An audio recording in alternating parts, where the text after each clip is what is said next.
Welcome back to day 11 of our Journey to the Cross Bible reading plan. In today's video, we will be reading Matthew 26:14 through 16, Mark 14:10 through 11, and Luke 22:3 through 6. So let's dive into the Word of God.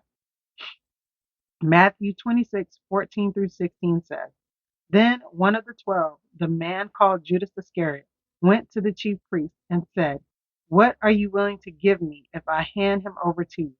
So they weighed out 30 pieces of silver for him. And from that time, he started looking for a good opportunity to betray him. So in yesterday's reading, we talked about how Jesus was anointed at Bethany, and Judas was not happy with this. He was not happy that this woman wasted this perfume that could have been sold for 300 denarii.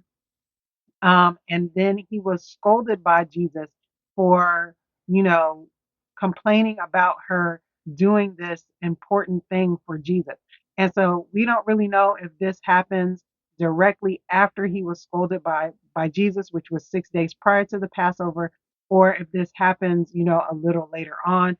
But reading the story the way that we've been reading it, it seems like Judas was scolded by Jesus and he gets upset by this, and then he's like, whatever, I'm gonna go see what I can get. And he goes to the priest because he knows that they're out to get him. But all right, let's go on to Mark 14:10 through 11. Then Judas Iscariot, one of the 12, went to the chief priests to betray Jesus to them. And when they heard this, they were glad and promised to give him money. So he started looking for a good opportunity to betray him. So in the Gospel of Mark, they don't tell us how much money it is. But in Matthew, they told us that they were willing to give him 30 pieces of silver. But in Mark, it doesn't say that. It just says that they heard about him wanting to betray Jesus and they were glad about it. And so they promised to give him money. So let's see what Luke has to say on this topic. Then Satan entered Judas, called Iscariot, who was numbered among the 12.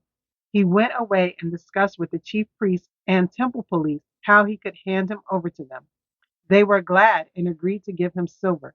So he accepted the offer and started looking for a good opportunity to betray him to them when the crowd was not present. And so Luke adds a little bit more to the story. It says Satan entered Judas.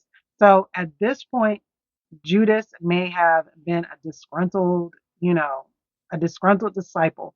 And this opened the door for the enemy to come in and convince him to betray Jesus.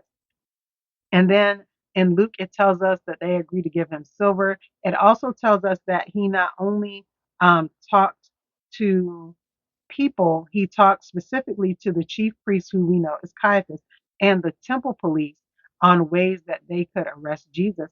And then he also knew, and then he also needed to make sure he found a good opportunity because they did not want to arrest Jesus when he was around a group of people. Because remember, the leaders, the chief priests and the Pharisees believed that the people would riot if they tried to arrest him in public. And so Judas's job was to find a quiet moment where they could come and arrest Jesus. But all right, that is the end of day 11 of our Journey to the Cross Bible reading plan. I pray that you are blessed by this sneak peek into Judas's motivations for betraying Jesus. Leave a comment down below if you learned something new.